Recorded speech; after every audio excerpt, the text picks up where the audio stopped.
Hey, hey, hey, this is Beverly. I will not be denied Bozeman. Thank you guys so much for stopping by. I appreciate it so very much. Be sure and share this broadcast with your friends and your family. Be sure to turn on the notification bell so that you'll know when I drop a new video. And be sure to like and subscribe to the channel. And again, thank you guys for stopping by to see little old me. I appreciate it so much.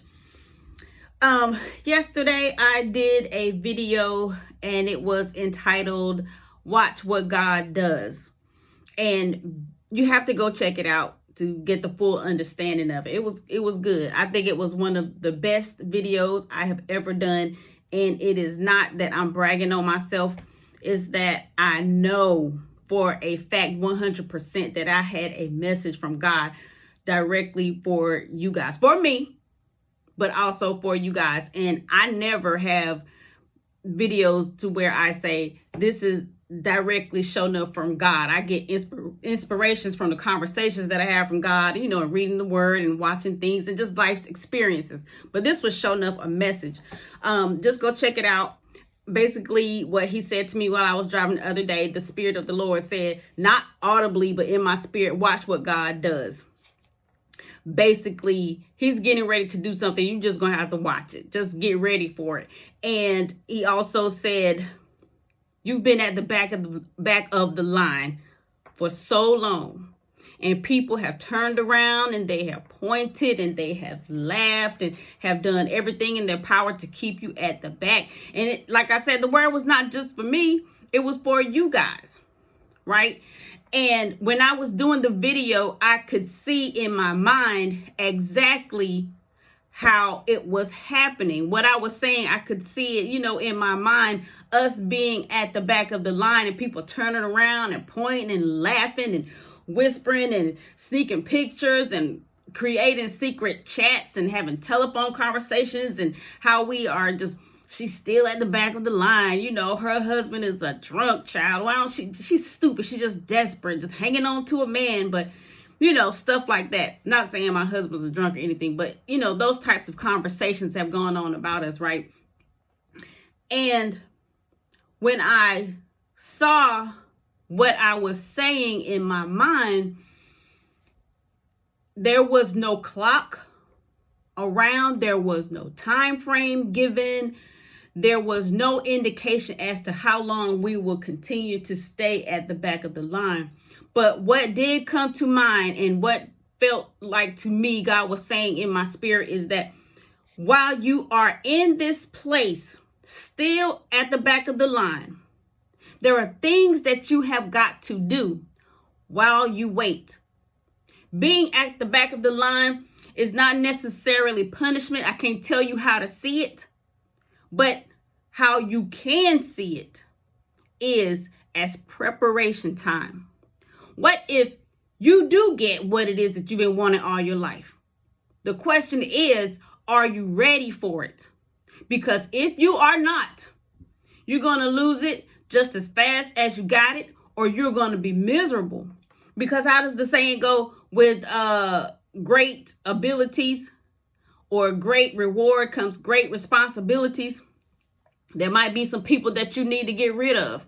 There might need to be a shift in your mindset so you don't keep squandering money. Let's be real.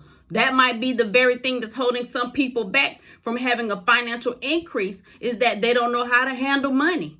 Or maybe you got some people in your life who are just vultures. They're just leeches, no good, low down, grimy bums. And the minute you get your hands on $1, they want at least 50 cents of that. And if you don't learn how to say no, or if you don't leave them alone altogether, they're going to help you blow right through that money. So there were 4 things that kind of came to mind about waiting at the back of the line. And this includes me too, because I'm at the back of the line. And I wanted to share those things because it makes no sense for us to stay at the back of the line yet another season, another day, and we can do things to help us be prepared for the reward, the blessing, or the season of blessings. You know what I'm saying?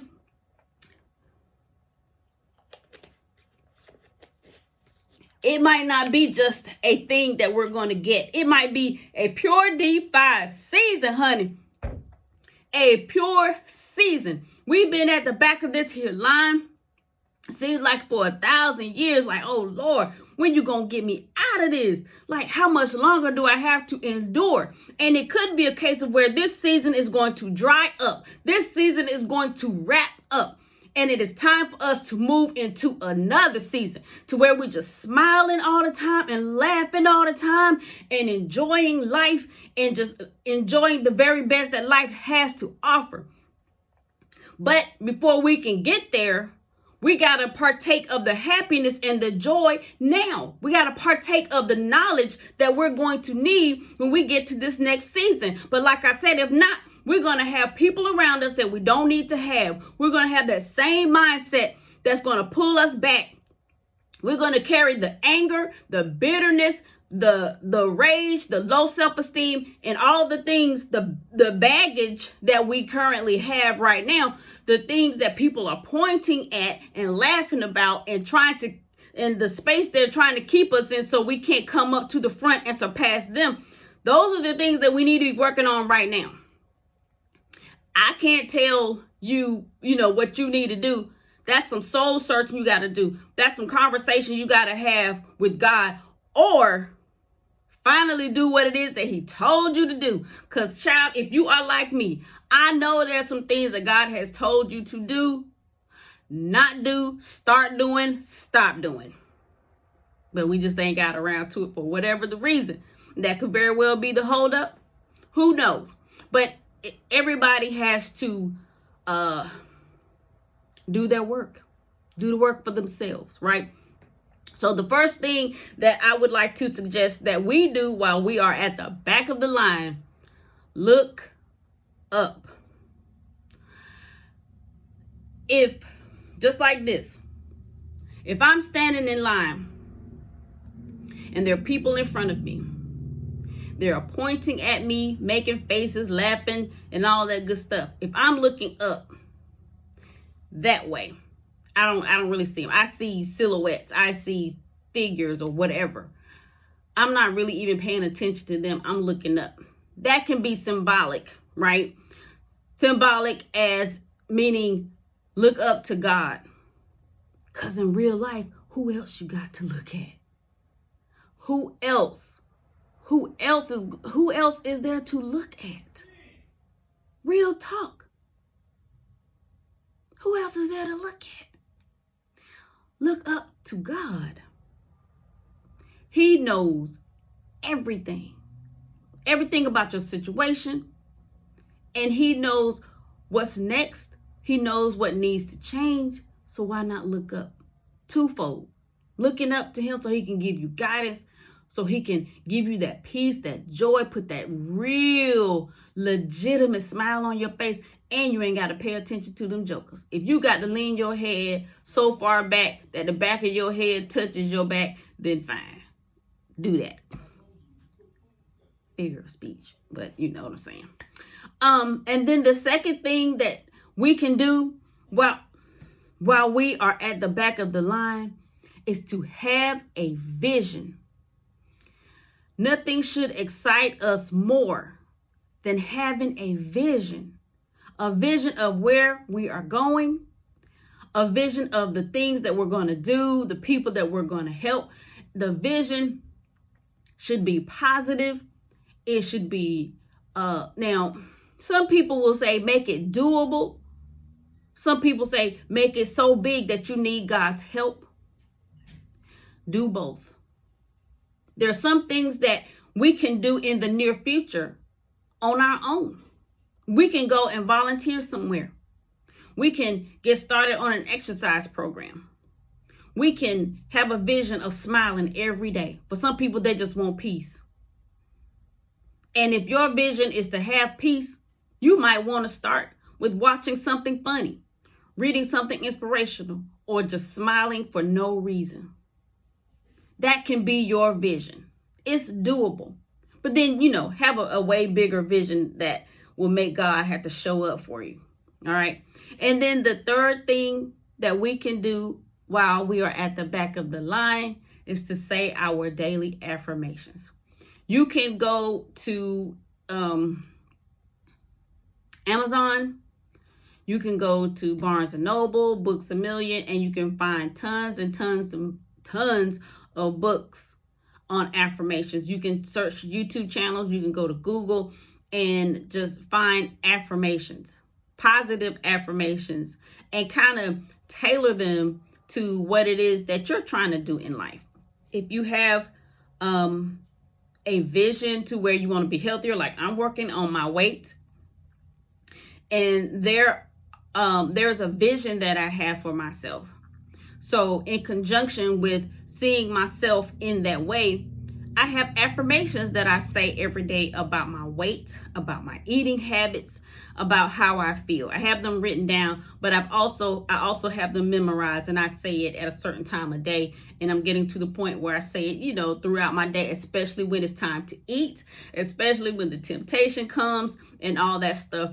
So having affirmations, it kind of puts you in a positive frame of mind. Now, I guess a side note to that, don't tell folks what your affirmations are about. Don't tell folks you even got affirmations. Say them when you are alone. If you find it hard to be alone, whisper your affirmations. It helps, in my opinion, to say them so you can hear them. You're saying them and you're hearing them. And if you can write them down, write them down. Just get a journal of some sort, something cute like this. I think this might have been like $2 from I think might have been like Family Dollar, Dollar General. You can get fancy with it. I have another one over here. I think I got this from Five Below. It was $5. Look how big this thing is compared to this little one, and it has these huge lines. And it spiral and it folds. And you don't have to fill up the whole page. You can do one line a day, twice a day, however you want to do it. You're giving legs to your affirmations. So that's number 3, saying affirmations while we're at the back of the line. And I am so serious. If you don't hear anything else I say, hear this. Do not tell people what your affirmations are. Don't even let folks know that you have affirmations unless you have a person who is super duper supportive of anything that you do when you're trying to better yourself. Of course,